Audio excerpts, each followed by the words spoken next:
Welcome everyone to the South Dakota Art Museum for this artist talk with Willem Volkersz about his exhibition, A View from Here.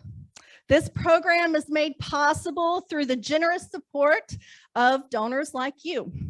Because the South Dakota Art Museum receives operational funding from South Dakota State University and the South Dakota Arts Council, your donations, memberships, and gifts go directly to fund fantastic exhibitions and programs just like this. A significant contemporary artist and renowned collector of folk and self-taught artists, Willem Volkersz is a native of the Netherlands. He immigrated to the United States with his family after World War II and studied art and architecture at the University of Washington before earning an MFA in painting at Mills College in Oakland, California. After teaching at the Kansas City Art Institute for 18 years, he came to Montana State University, Bozeman in 1986 to direct the School of Art and teach until his retirement in 2001. Volkersz' work has been featured in 46 solo exhibitions and in over 200 group shows in the United States and abroad. He is the recipient of many awards, including a Fulbright Senior Scholar Award, grants from the Mellon Foundation and Gottlieb Foundation, and a 2020 Montana Governor's Arts Award. He's been a visiting artist and lecturer at almost 100 institutions in the United States, Canada, Europe, and China. Please help me welcome Willem Volkersz.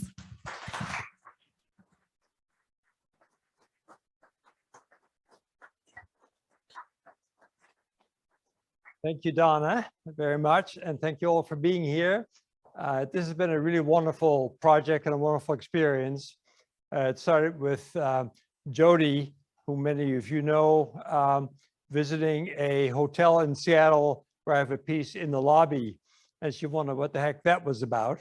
And so she looked at it more closely and realized it was art, got interested in my work and started to look at my website, et cetera, follow my career a little bit, and eventually contacted me and asked me if I'd be interested in an exhibition here.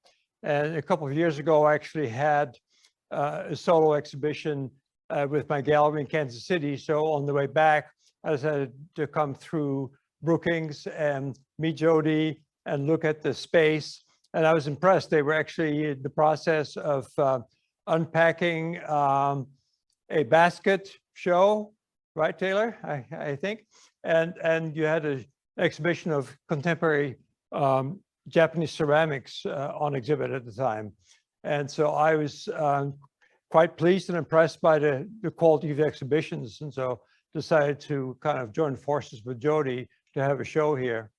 And indeed, it's been a great experience because although Jody was still here to help install, but Taylor and Abby were great in their with their assistance in installing the show. And my wife saw this for the first time today, the exhibition, and thought that it was really had been beautifully installed. She especially liked the fact that you walk in there and don't see everything at one time. It's not on all four walls that you immediately see, but you kind of dance around those panels and walls and you see a little bit and then you see more and something intrigues you and draws you in, etc. So I thought I'm very pleased with this installation. It's one of the better installations of my work indeed. So I thank everybody here for their support and interest in my work. So as you know, it's called The View from Here. This piece is Follow Your Bliss. And Follow Your Bliss is based on Joseph Campbell, the anthropologist's notion that everybody kind of should work towards and find their own kind of bliss to follow, to pursue in their lives. And especially looking back, and I realized that even though when I gave this title to this piece, I wasn't as aware of it as I am now, that things have really kind of fallen into place, that I've kind of pursued a direction in my career as an artist. Here's my birth announcement. And you know, it tells you something about, my father was the vice president of a large paper merchant in Amsterdam called Post. And Post and Brandt. Brandt was the part of the firm that published books. And so my father was head of marketing for quite a while at the company. And he had access to all these wonderful illustrators. And so here, this well-known Spreekmeester, this well-known, he hired this graphic designer to do this drawing. And I think it was brilliant to come up with the idea of putting a safety pin in there. And then this is sort of a pun. My father had been part of a Depression era project. It was a huge flower garden in Amsterdam that hired unemployed people, and it had just been opened. And so here it says basically that the exhibition Kleurenpracht, which means the beauty of color, was opened by, and there's my name, immediately after his birth on the 3rd of August, 1939. But I've always just loved that. And there was something, my parents had unique birth announcements for each of their 6 children. So it's really quite an honor to have that. And so I was born just before the Nazis invaded Amsterdam, about 9 months after I was born. And my father was involved in, he was in the Dutch army as a reserve, and was a gas mask officer. And we actually temporarily, the whole family moved to where he was stationed. This is an illustration from a book of political illustrations that I looked at a lot as a child. They were published throughout the war underground, and my father was involved in supplying paper for the underground press. He was a paper merchant. His parents had owned a paper mill. By the time he had gone to college and was coming back to run the business, the mill, something had happened, long story. My grandfather had died, so the paper mill was no longer in existence. So he went to work for this large paper merchant called Post. And so he supplied a lot of paper for projects like this. And I think that's just an amazing graphic illustration. And I had to translate this, but as a thief in the night, you know, the Nazi breaking in. And so we were occupied by the Nazis for 5 years. Here's my family at the time. My mother at this point is pregnant with my youngest brother, but there's my mother on the left, my father on the right. The rest of us all dutifully occupied reading. Of course, we're doing something useful, right? When we went to the beach in the summer, you couldn't just lie sit on the beach and soak up the sun. You had to be doing something, right? And so you had to read a book, you know, so that we're all reading books here.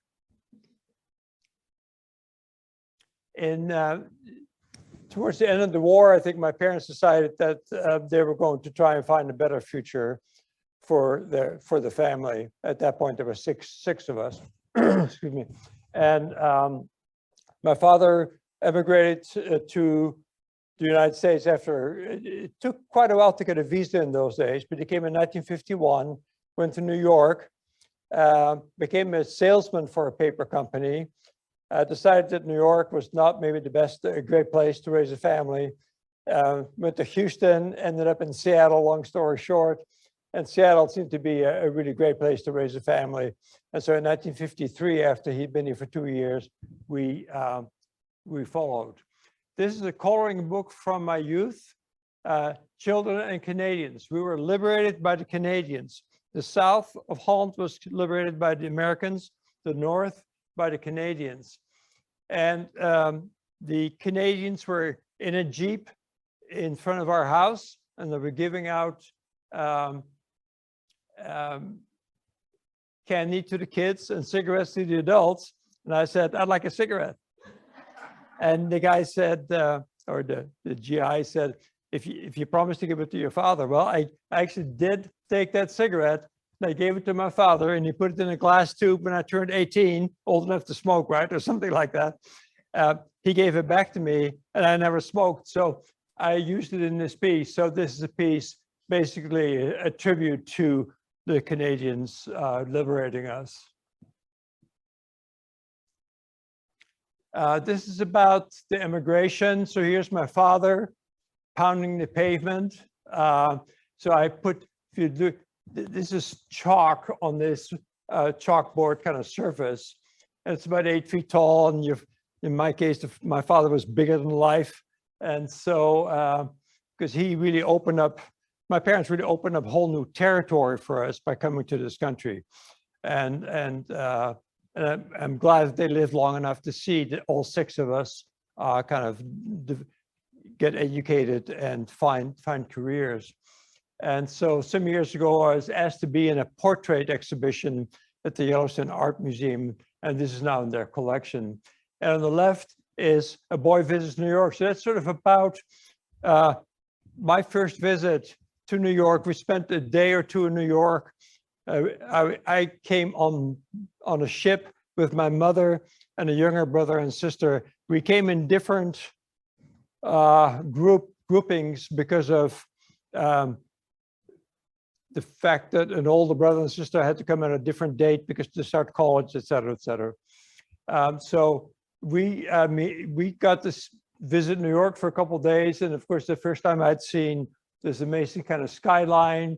And it's one of the first times I think that I saw neon actually. And so my work kind of celebrates neon and the signage of the 40s, 50s, 60s.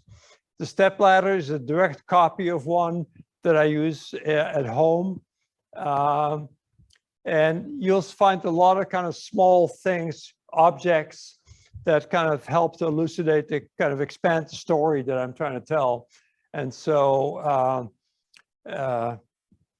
there's a New York City postcard, there's a pencil because I was a child, there's a small globe, etc.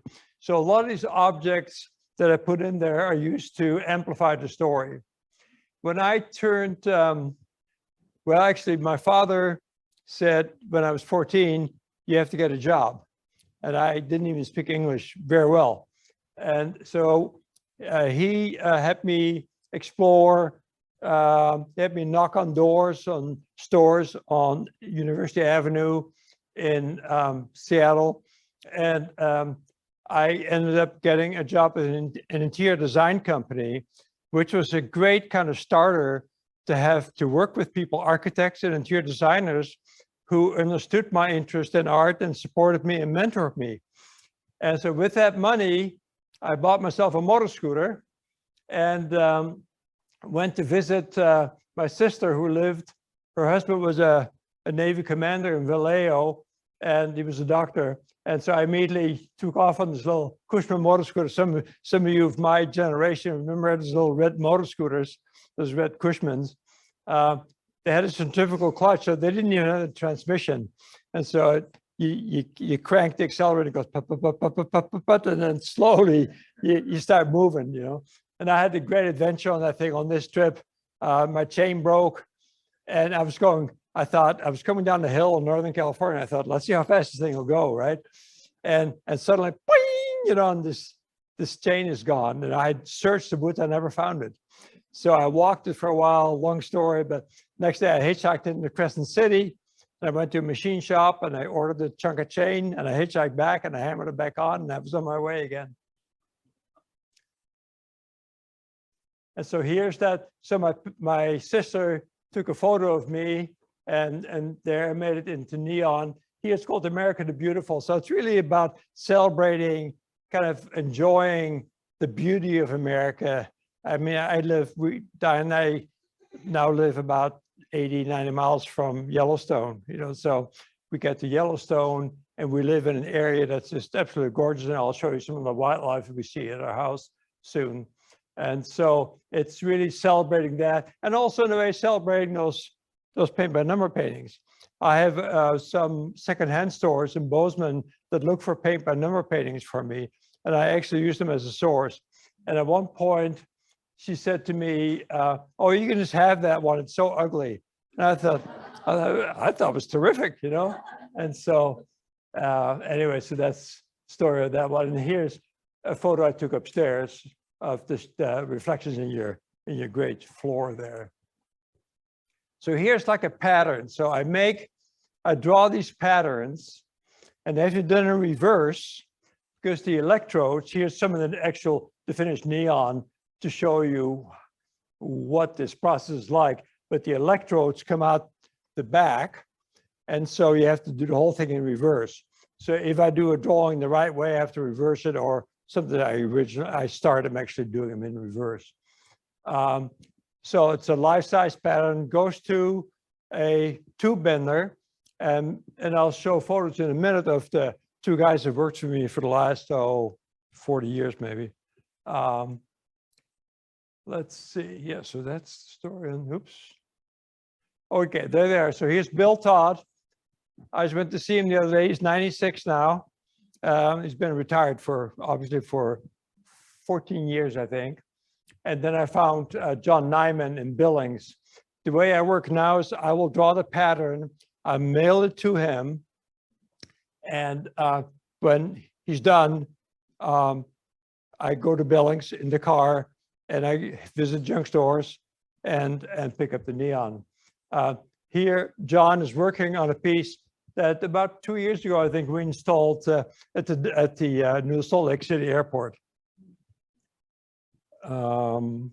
It's in the Big Sky, the Delta Big Sky Lounge. You're right, come up the escalator, that's the first thing you see. It's a great location for it. So there I am in high school. I got that in there because this is called first camera. This was one of my first cameras. It was a 4x5 press camera. And I had started in high school, I started a small business that photographed couples at dances. 2 5x7s for 75 cents. And so we'd go into the darkroom that night, and it was one of the bathrooms in my house. I had a red light outside so people couldn't enter. And we would develop and make prints and then mail them out the next day, actually. And I did weddings and groups and things like that. So that camera was great. It was just those there was a speed graphic and a crown graphic. This is the crown graphic, but that's what all the pressmen, what all the newspapers used in those days. And in those days, I was thinking about going into photojournalism. So I thought that would be a good tool to learn on. So here's first camera being practiced. I don't know how that got in there, but that's kind of nice. So here's the Seattle waterfront, which I loved to explore when I was a kid. And there's the Smith Tower, and I once had a job with a business whose office was on the 17th floor. At that time, the Smith Tower was the tallest building west of the Mississippi. Times have changed, haven't they? Then I started to kind of travel and think. I started to find things that were totally eccentric and new to me and eye-catching. This is the Hettenbusch gas station in Seattle, and the Johns are here, right? So here are the restrooms, and you just and the door. I don't think you can see the door on this photo. Oh, yeah, there's the door. See how? So you can see the scale of that, right? And I think that's, zoning in Europe just doesn't allow stuff like that.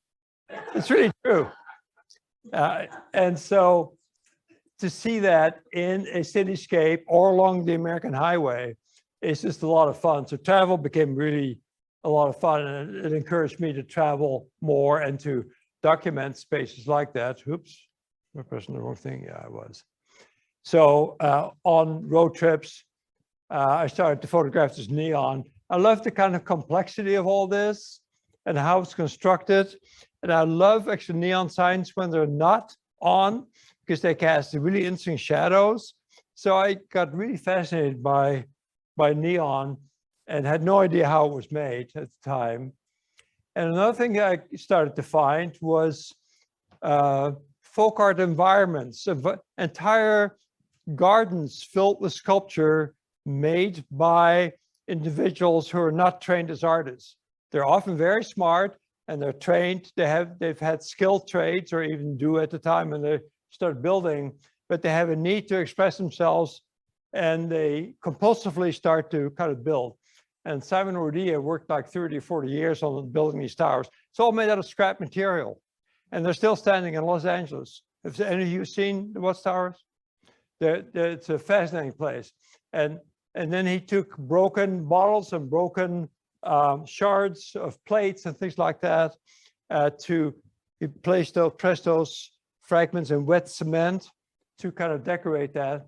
And at one point, the city of Los Angeles wanted to tear it down, and they did a stress test, and like one little piece broke off during the stress test. So they then realized it was safe enough for it to stand. Anyway, so I became really fascinated with the fact that there were artists who did these kinds of things that weren't part of the mainstream at all. They're really outside the mainstream. And I started to do my homework, and later with Diane, finding people who had source information, curators, art collectors. But there was only, back in the 60s, there were only a handful of us that really were pursuing that. And here's Diane with Fred Smith. It's a big major environment in Phillips, Wisconsin. And he actually had a stroke and was in a retirement or a nursing home, where we tracked him down and met with him. And you can see that they're both kind of really delighted to kind of chat. And it was wonderful. We've met, like the workers upstairs, we met, I'd say 80 or 90% of all the artists. We would knock on their doors or just walk in and start photographing their work, and they'd come outside, you know. But this is a sculpture garden. It's called the Wisconsin Concrete Park, that's filled with a couple of hundred concrete sculptures, you know, and again, decorated like Rodia did with, he ran a bar for many years, so he had a lot of access to broken glass. And then there's Eddie Martin. All these people are gone now because they're of a different generation. We met him in 1977, and he was quite a character. This is the inside of his house. All these concrete kind of plaques are inside the interior. This was his chapel. He had his own religion. He had robes that he sewed. He was an extraordinary kind of figure. And the Kohler Foundation in Sheboygan, to whom we've donated a large part of our collection, they spent $2 million restoring this place. So I'm just so happy that there are individuals like Ruth Kohler, who deserves credit for that, to actually go and save something like that and preserve it. And it's now maintained by a local college in Georgia. Our collection started to grow, and several times it's traveled throughout the United States. In this case, we did Strange and Wonderful, and it was shown at a couple of museums in the West primarily. So here it's at the Missoula Art Museum, and here it is at the Colorado Springs Fine Arts Center. There's a real nice catalog. I don't know if it's still available. I think they're sold out of them. So that's some earlier installations of our folk art collection. And so when we were visiting these environments, a lot of those people don't make objects that you can just take away. So we got interested in who's out there that makes drawings or paintings or sculptures that are small enough we can put in the car and aren't too expensive. And so we built this collection for, I mean, we never paid more than maybe $100 for a lot of things, you know. And that was on a, I mean, I started teaching at Ohio State University for $7,000 a year. You know, we'd never had a lot of money. And so it's encouraging to know you can actually build the collection with relatively small funds. Then I started to work with neon finally in 1970. So I just went to a sign shop in Kansas City, and I said, how do you do this stuff? And he told me about how to make a pattern. And and this exhibition is referred to by one of the essays in the catalog. Bonnie Lang Malcolmson, who later became my grad student, had just started art school. She had just graduated from high school and visited this show. She could see the neon from outside because I mounted the neon on clear plexiglass, so you could see it inside and outside as well. And so she saw that in 1970. We didn't meet until 1981, I think. And it's a long story, but She said, what do you do? I said, oh, I work with neon. She says, did you have a show in Seattle in 1970? Yes. So she had actually seen it. She's one of the few that I know that actually saw that show. And then I started to work a little larger. So this gives you some idea of my beginnings of working with neon. So this is also 1970.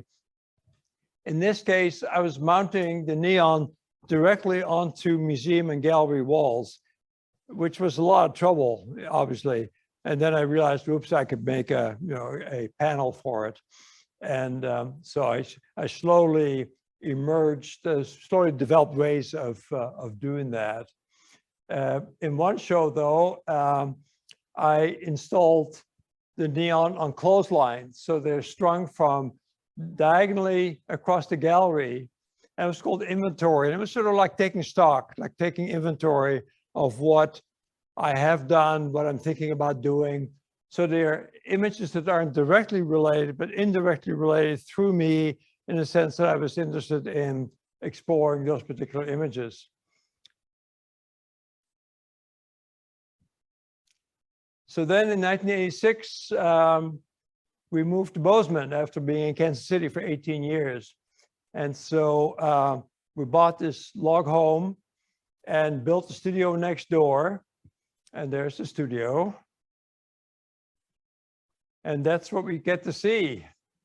We see elk some parts of the year, almost every day. It's a big herd, about 200. So it's really wonderful to see. And they come onto our property at times too. And then I installed a game camera, an action, a motion activated camera. And one of the first times I went to check the camera, there's this big cat, and to think that's in your backyard, it's pretty amazing that you live in a place where all that still happens. And then last summer, we're having dinner and Diane says, get the camera. And I ran and got the camera.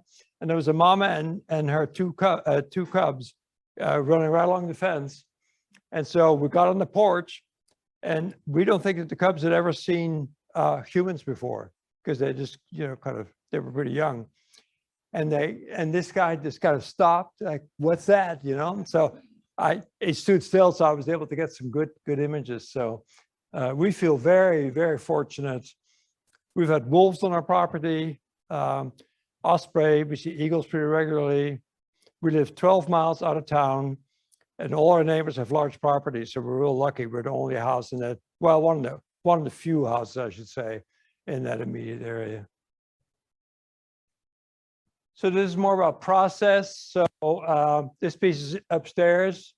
So now you can see them. I've developed building these panels. In those days, I was using clear redwood. And so I spent weeks painting. And while I'm painting, one of the sign benders is bending the neon for me. And through here, I'm actually installing the neon. And then in this case, I added all these small shelves. This is called Yellowstone Wildlife. Of course, it's kind of a pun because you don't find all those animals in Yellowstone.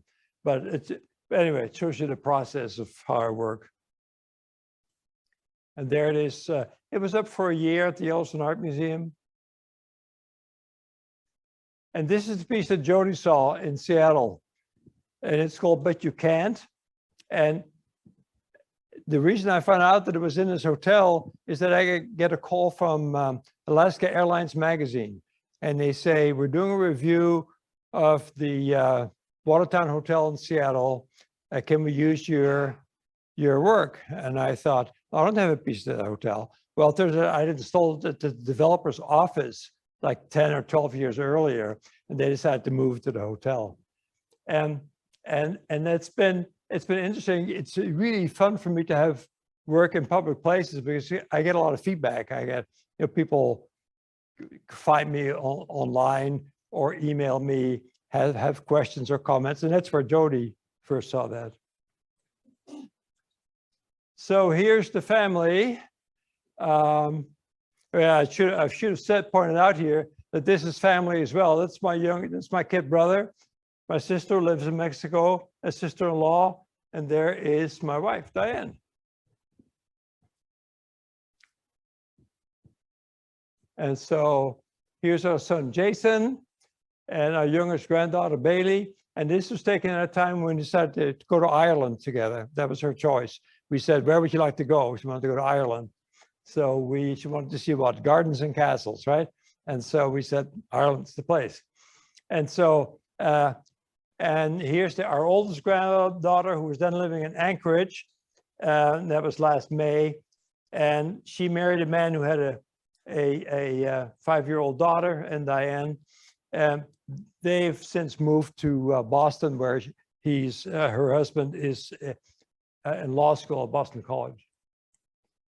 And here are the kinds of things that I collect. So as a child, I collected cigar bands. So people would come to the house, and the guys would, smoke cigars after dinner. And I collected little cigar bands, and I'd paste them in these composition books. And I don't know if you've ever seen these kind of shiny little ashtrays with the souvenir ashtrays from different states and national parks and things like that. And I pick those up whenever I can, if they're in good condition, at the antique stores. And then I've been collecting drinking glasses, also primarily souvenir or advertising glasses that I've used in some work. And then, of course, I collect paint by number paintings. And so this is what my studio kind of looks like when I'm working on a piece. These are critters or people, figures that I consider for this piece here. It's called This Land Is Your Land, This Land Is My Land. And it's upstairs, as you know, as well. So I used to go to junk stores a lot. Now with the pandemic, I haven't quite so much, but I go on eBay quite a bit. And the great thing about eBay is you can actually say, I want a 9-inch figure of certain ethnic group or something like that, and you can find them, So, and a couple of days later, I got them in the mail. So it's a great way for me to find these unusual things. And it took me forever to find these things. If you wanted that kind of diversity, it's next to impossible to find that in junk stores. You'd have to go for 10 years. So eBay has been great for me. Here's another piece. I started to keep track of all the birds that came through our property, the migratory birds, and so I started to enjoy bird life a lot. And of course, we have bird feeders, and so this is a U.S. map, obviously made up out of 4 or 5 different paint by number paintings. So you have the West, the Midwest, the Northeast, and the Southeast, where the flamingos are. And this is actually commercial neon. You can go online and you can get all kinds of, for like, I forget what they are, 85 or $100 or something like that.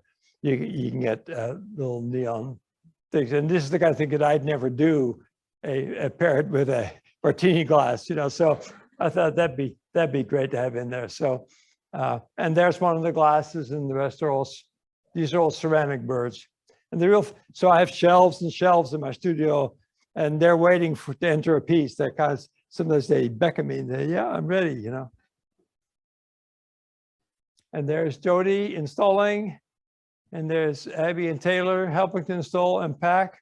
I ship all the work in rigid polystyrene insulation material. I glue them together with silicone, clear silicone. Makes lightweight but very strong boxes. And some of these have traveled for years and years. Here's one of those ashtrays. This bench is based on one it's in the catalog. I forget if I included a slide of it or not. But when I was a kid, my father decided that he and my oldest brother and I needed to have some carpentry classes. So he hired the company carpenter that he worked for and have us teach carpentry classes. And I helped make the original bench. Here, the bench is stretched out, but it's basically an elongated version of the first thing I ever made, almost. And it's about kind of celebrating the left. So you have oars, and you have a Western scene. It's a fly fishing scene, and Western ashtrays. I've been enamored with Van Gogh since childhood. I mean, his work was very accessible at the museums in Holland. And so I've done a lot of work. I've tried to sort of connect with him emotionally, physically, by doing works that are maybe about the kind of environment that he might have lived in. In this case, he was, of course, his brother lived in Paris, and he would visit Paris before he moved further south. And this is a Parisian scene. The reason you find some great European scenes in paint by number paintings is because the paint by number aesthetic was developed by a guy in the 1950s, and a lot of the people he hired and the company that he worked for hired, the Palmer Paint Company, were GIs, and they'd been stationed in Europe. And so there's a connection there. And so and this is a small version of the big piece that's upstairs as well. And this piece, of course, upstairs as well. And so I have all these, there's a reference to drink and reference to Eiffel Tower, a prostitute, a self-portrait. Well, you know that famous story when you cut off his ear. I mean, it's a tragic story, but I thought, and I had that in my shop, so I thought that was appropriate. I've done a lot of neon based on Van Gogh's hats in his self-portraits. So those are all directly out of his self-portraits. And a couple of years ago, and actually I'm working on one right now that kind of simulate his aesthetic, the way he applies paint. So it's kind of the opposite of paint by number because it's much more expressive. And so it was a way of loosening up and also by revisiting his work. We're getting close. So the last couple of slides are about a very different kind of topic, but I wanted to kind of show you some of their work. I was contacted in 2006 or something like that by a teacher at my old elementary school, and they were celebrating the school's 80th anniversary. And he was doing research, and he learned that at that point, 165 kids from my school had died in the Holocaust. And we're now up to 174. So and he published a book, which is also translated into English, but this is the Dutch version of including all the names of the kids that died. And look at that, 6 years old. There's a 7-year-old, there's a 9-year-old, 7-year-old, 9-year-old. These were all victims who had attended my school over the years that the school had been in existence. And so, and it gave you the name and the date they died and the camp they died in, Bergen-Belsen, Auschwitz, Sobibor, and the age they died. So I made a suitcase for each child, and I painted that information on the surface. And then I started to approach schools and universities and colleges in my region in Montana. Are you interested in exhibiting this? And so I started to circulate it in that area. And every time we exhibited it, I would ask for volunteers, bring me some volunteers to set it up. I'll give you some very basic instructions and I'll tell you what this was about, but you guys assemble it. So there were 100, as I said, now to 173 or 174 suitcases. And I did one neon of a kid carrying a suitcase. And it traveled, and as you could tell in the next couple of slides, is that it was displayed differently each time, because sometimes they would open up the suitcases and they even thought about opening them up. But when you open them up, it's sort of like they're empty. Why are they empty? What happened to all that stuff? You know, so and also people carry these suitcases and they kind of go, you know, the age. One time, one kid at the Bozeman High School, they had their own gallery, picked it up and picked up 2 suitcases and said, oh, same name, same age, different concentration camps where they died. They'd split up these twins. And you kind of go, ooh, you know. So, so here we are. So what we did, I contacted, they were starting a new Holocaust Museum in Amsterdam.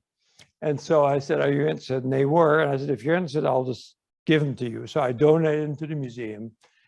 And the day before, Diane and my wife and our son Jason visited the school, my old school, which was the first Montessori school built outside of Italy, actually.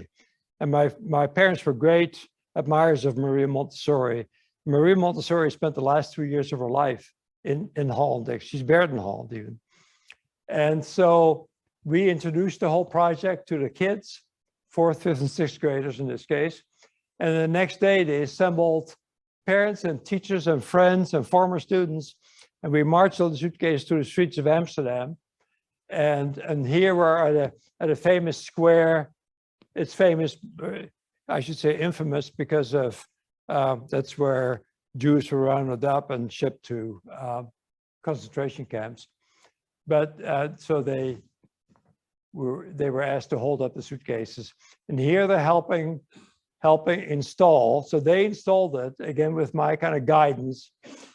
And there's the woman from the Jewish Museum who was really instrumental in bringing the piece over. And in one particular class, the teacher at my school had asked the students to write notes to the victims. And boy, they were so touching, you know, really gripping. And there's their installation. And as you can tell, when you open up the suitcases, things change suddenly.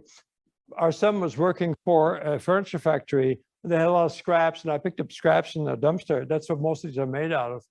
And suddenly you get the markings from the Baltic area, wherever that plywood, the Baltic plywood comes from, you know. And here you can see some of those notes that were written. And they started to invite school groups from throughout Holland to the museum.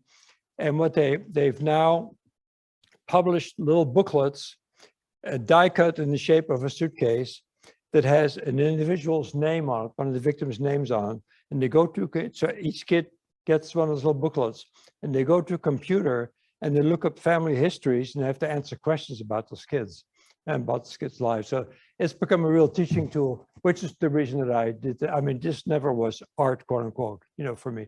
It was more about, look what happened, you guys, sort of, let's see if we can keep from repeating that. So that's now permanently installed there, and they're still bringing school groups, but the museum is closed for 2 years because they're expanding, and then it's going to be reinstalled.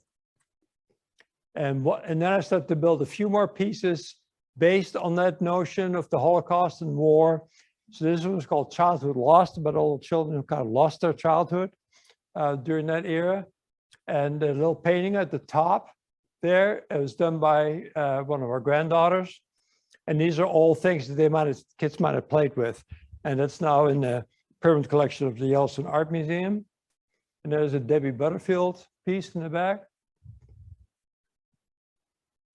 Okay, and here's that bench that I was talking. So here's that original bench. I found it in my dad's shop when he died. And so this is an exhibition that I had at the Yellowstone Art Museum called Persistent Memories, and it was all, so it contained all those pieces from that Holocaust kind of series. And this one is, as you know, is upstairs. And I'm talking to a Jewish woman in Bozeman. I just had coffee with her the other day about approaching American Holocaust museums to see who might be interested in receiving the other pieces. I want to donate them. Obviously, I don't want to sell them. And so a couple more pieces. These are the last couple of slides. But I sort of got on this theme of war and refugees. I mean, it's been in the news a lot, immigration, et cetera. And so I got this photograph, found this photograph in the newspaper, and just decided to use it as a source of people climbing over this wall. It's called the wall. And then obviously what they're hoping for or wishing for is something a lot more colorful and wonderful than the lives they're living that they're trying to get away from. And these are all the different parts of the earth where we have major kind of problems with refugees being forced to leave. And this is the last, I think the last, might be one of the last slide, I think.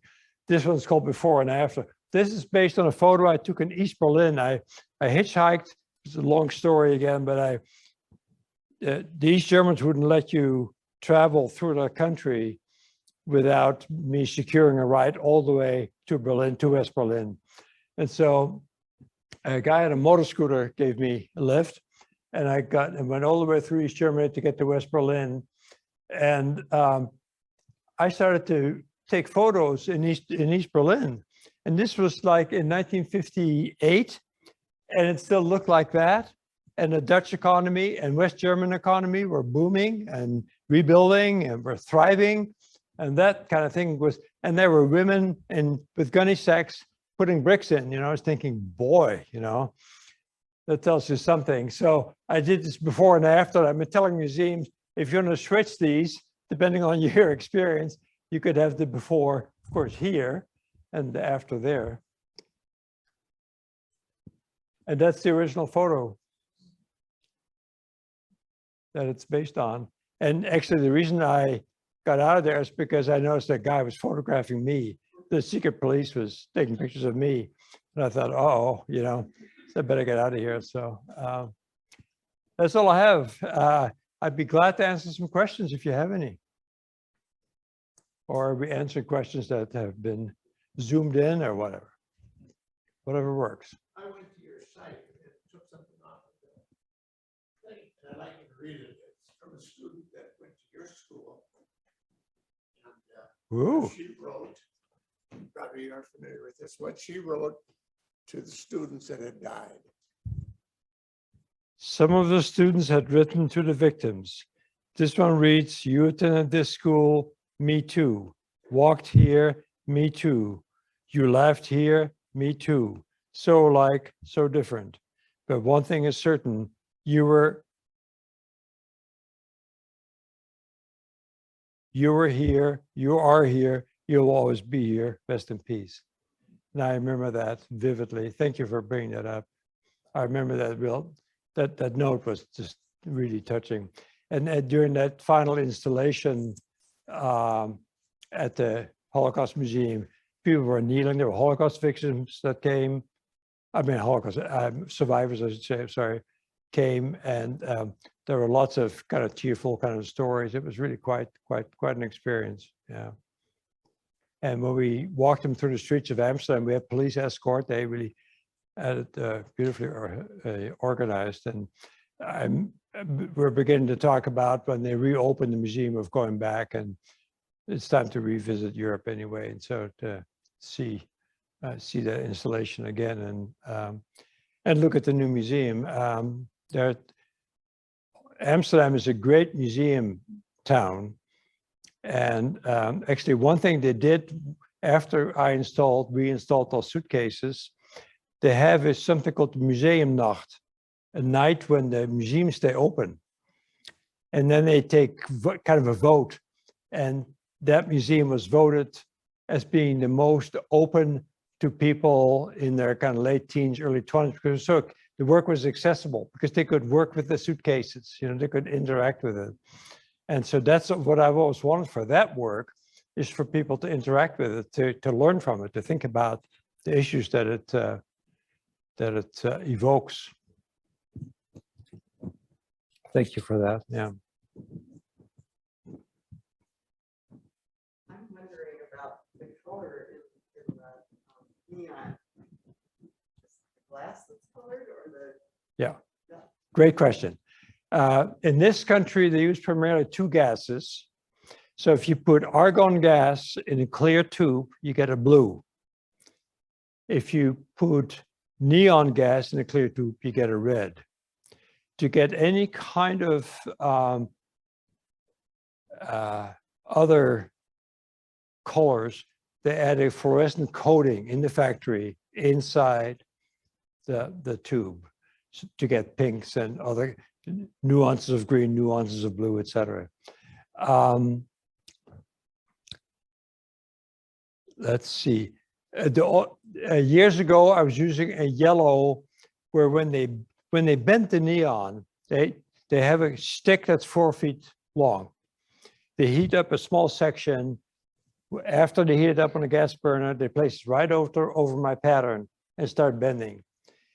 That particular yellow was so vulnerable to heat that the fluorescent coating on the inside would burn away. So you get all these little white spots. And so I started to explore other yellows, and there's a neon glass. So that's the only one where you use a colored glass is this this particular yellow, a novial yellow, they call it, yellow gold. And it's a beautiful rich, and it's upstairs. And that, like that Van Gogh's hat has a real intense kind of yellow. That's novial yellow. Yeah. So yeah, that's a great question. And then after they've bent the whole thing, the whole shape that I have on my pattern, they splice on with the electrodes at the end. And that allows for the high voltage to enter the tube and to kind of create a kind of the light. And one of those electrodes has a little vent on it, and that's where it's filled with gas. So when he's bending it, it's obviously just air inside. Once the electrodes are on, they add a rubber hose to the vent. And then when it's just at the right pressure, they have a nipping tool, and they nip it shut when it's hot, and that the gas. So as long as the tube is unbroken, the gas is kind of sealed in there. Sometimes the only kind of vulnerability is that the argon gas, the blue, is susceptible to cold weather. So in signs, especially outdoors, you'll see like, and even up here, maybe sometimes in the morning, the blue might take a little longer to warm up, you know, but it just takes a few minutes, you know. But that's a good question. Thank you for that. Other comments or questions? Yes. Your map of the United States with the ceramic figures on South Dakota, would that be a beer stein on eastern South Dakota? A little. I don't remember it, Marty. Thank you for that. Thank you for noticing. European, German, Russian. I know I've got a little Dutch couple with wood carved with a yoke, you know, and I put that in like in Michigan or something like that, because I think about the Dutch communities there and the cheese that, yeah. Thank you for noticing that. Yeah. Well, actually, I did a big piece one time called Birds of North America, and that was based on Audubon's, you know, kind of big book. And people come up to me and say, well, the flamingo doesn't, you know, or this bird doesn't, that's not the state bird. I said, no, they're not state birds, you know. You have to, I mean, I'd like to think that I have a certain amount of humor in my work. Yeah.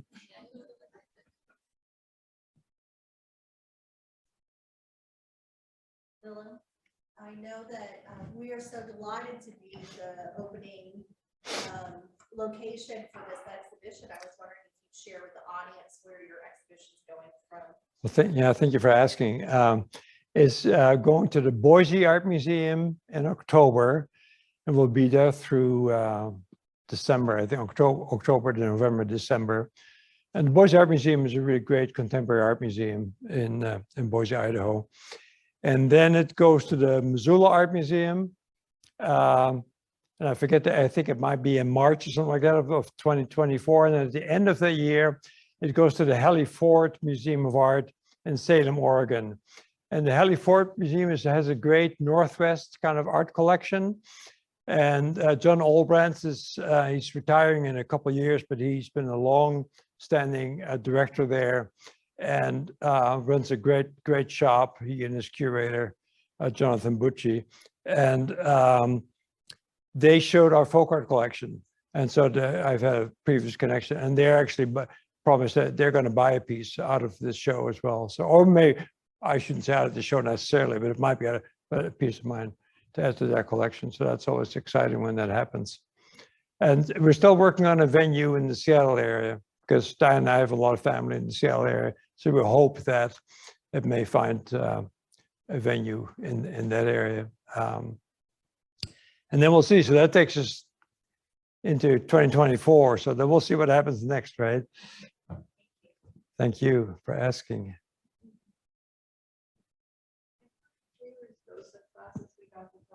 If you could go back one slide, you guys are talking about paintings like that where you read some black and white and some color. We get very serious about why. Tell us.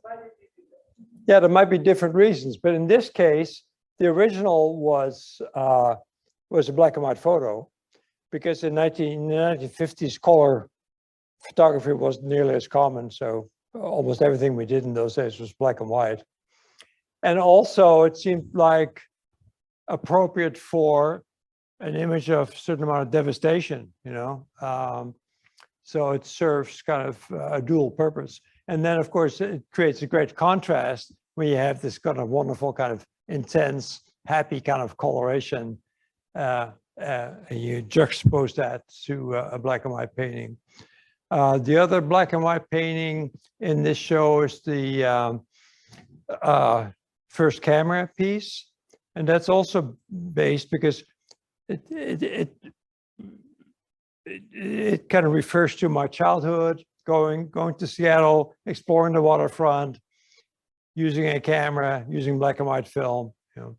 So, but that's a very interesting question. What were some of the things that they come up with?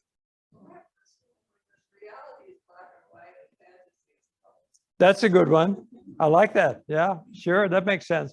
And of course, as an artist, you don't want to sort of, I mean, you could produce a text and tell everything, you know, that you're thinking about, but it's nice when people come up with their own kind of responses and interpretations. I mean, that engages people, you know, so that's great that you're doing that. Yeah, appreciate that.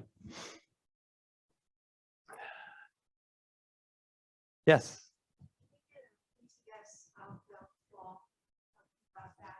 You get I'm sorry. We did a PTS, visual thinking strategies of the wall. Oh, The picture of the wall, with the people climbing over, and that's essentially sepia or black and white going into the color also. oh, I'll be there. Very practical. Oh, that's great. Yeah, yeah. And the thing about that we when we first looked at it, we were trying to figure out, are they escaping from? Exactly. Or are they escaping? Yeah, you can't tell in this image either. Yeah, exactly. So that makes you kind of think, and maybe you can make up stories. And I tried to keep it kind of neutral in the sense of not naming a country or naming an ethnic group or anything like that, you know. So you start thinking about the plight of those people, and that's happening so frequently now, as you know. We see it on television daily, and it's just awful to see that happening. And now, of course, we just, you know, there's a whole new situation now in Ukraine, and they're trying to flee, you know. So and we had, in 1946, we had a Ukrainian family living with us in Amsterdam because the Russians didn't want them, and the Germans didn't want them. They kept on going west, and they ended up emigrating to Paraguay, and then after some years there, they were sponsored by an uncle who lived in Canada. But I was thinking those people have lived with those kinds of events and that kind of stress. You know, in Holland, we lived with 5 years of occupation, but then it was pretty much kind of over, you know. But you think about some of those, like the Balkans, you know, you think about those parts of the world where it just goes on and on. In Central America, you know, it's just, yeah, tragic. We do have one online question, and that is, do you keep any sketchbooks for ideas, or how do you keep all of your ideas? Okay, so the question is whether I keep sketchbooks. The answer is yes. I've just donated all my papers to Montana State University, so all my sketchbooks have pretty much gone, but they're earlier. What I do is I do small sketches on little pieces of paper, and they're all maybe 4 by 5 inches, like little notepad. And I make very quick. I have an idea, note it down, and maybe I can refer to it later. And so the answer is yes. They're not literally sketchbooks, but I do keep track of ideas because they come a lot, and it takes me several months at least to do a piece, right? So I've got to sort of be committed, you know. It's got to be. And I actually, for the first time in a long time, I was working on a piece up until about 10 days ago, and I had to abandon it. It just wasn't working out. Started a new piece that I'm very happy with, and it's going great. And I'm excited to get it back into the studio on Sunday and getting back to work. let's see, yeah. We have another one. What are you working on right now? What am I working on right now? I'm working, it's a perfect segue. The piece that I'm working on right now is a 2-panel piece based on, it's called Transplants. And they're 2 of Van Gogh's haystacks put in a paint by number landscape. And so it has to do with the idea of migration, or, except not very indirectly, And it's fun because I already painted the haystacks, and it was fun to paint. I had to cover my floor because I knew the paint was going to fly, and it did. And now I'm doing all the little paint by number, and it's like they're on a table, and I'm being, kind of painstakingly close, careful, small brushes and all that. So it's again about that contrast, but it's also, but I first was going to call it something like, I had the word I was going to call it migrant haystacks. And I thought that might work, but then I came up with the idea of calling it transplants. And I think that's a kind of good title for that piece. So, it's a 2-panel piece, and this is known in business as a diptych, okay, where you have 2 panels that make up a piece, but that are definitely opposing or different from each other. I often also do 2-panel pieces or 3-panel pieces just because I can't handle the size, of a really large piece. Occasionally with, like that piece upstairs, the Yellowstone piece, I actually temporarily screw a handle on the top, and I get a ladder, and I can lift it up from a ladder, but I can't do this anymore, because it has all those objects attached, Heck, I'm 82. What is your process to get an image into that paint by numbers format? Do you use Photoshop? Do you? Yeah, thank you for asking. I actually will often photograph an actual paint by number painting.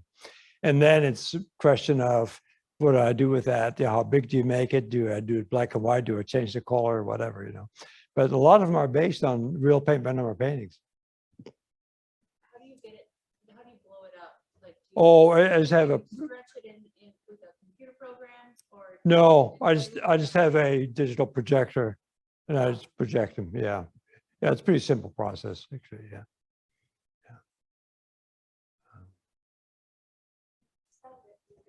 Some of your items, like your little collectible figurines, keep them out from certain people. Do you have any certain specific thrift shops, any shops in general, like around the world or the country, or any that are your favorites to find some of these? Yeah, I've learned that as you go around antique stores and secondhand stores, you find that people have a certain kind of eye for things, and sometimes, you go in and you say, do you have any paint by number paintings? And they kind of go, what's that, sort of, but in others they say, oh yeah. And I remember going to one in Kansas City about 4 or 5 years ago. She said, I got one at home that you might like. And I said, what's that? She said, well, it's a nude. And you don't see nudes in paint, right? And so I thought, well, and of course, it's fun to have in the collection. So actually, I've thought about someday we should exhibit the paint by number paintings, in a separate gallery or something like that. That'd be a fun thing, because it's a great collection. I've got probably 100 or 150 of them or something like that. But so anyway, so certain, just like a collector. Like Di and I have a certain kind of eye for folk art, certain kinds of things that we like that have kind of a raw kind of quality, non-traditional, whatever you want to call it. Certain antique shops have a really good eye for that, and you get to know who they are, And so Jessica at East Main Trading in Bozeman knows that I collect these paint by numbers. She'll call and say, I got a batch. I just went on an estate sale. I've got 8 or 10 paintings for you. If you're interested, and then I'll pick the ones that I like, So so they become partners in crime. So, right. Yeah. And I've always been a collector. And the fun thing now is that my collecting is tax deductible, right? Because it goes towards my work. So on my Schedule C, you know, there they are. We have another one online. Will there be any shows near St. Louis or Kansas City, or are there any artwork? Let me think. At the moment, there are no venues for the exhibition for Kansas City or the area. Do I have any questions? Do I have work in that area? What do we have up in Diane? I have some work at the Iowa Children's Hospital, and that's really kind of sweet because I got a message from one of the pastoral caretakers saying what it meant to her and the kids. So that's kind of feedback that I mean, you can't. Huh? Oh yeah, I do. Okay. Yeah, there's a piece at the University of Kansas Kansas City is on both in Kansas and Missouri, right? And the University of Kansas has a medical center on the Kansas side, and I have a big piece at the KU Med Center. And then I thought of another one, the old TWA building in Kansas City. They're called Berkeley, and they're a big merchandising advertising company, and they're like at about 17th and Oak or something like that. And I have a big piece in their entry, but friends of mine have said they go in there and they won't even let them in there because all their stuff is kind of private, you know, or they're kind of secretive about their IDs getting stolen or whatever, you know. I did some lectures some years ago at the Disney animation studios in Orlando, and I had to sign like a 3-page contract, you know, because they're working on that watercolor movie, and I go, you remember it better than I. The title?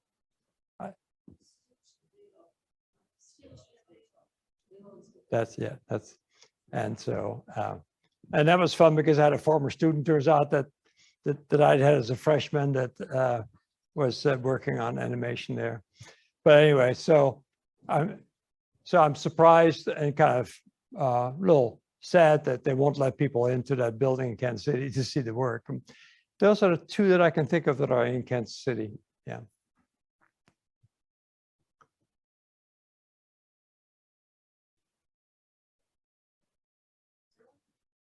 We have another one? I don't want to cut anyone off. No? I just want to thank you so much for Oh. being here tonight. Oh, and thank you. For exhibiting your work here at the museum, and to give everybody a chance to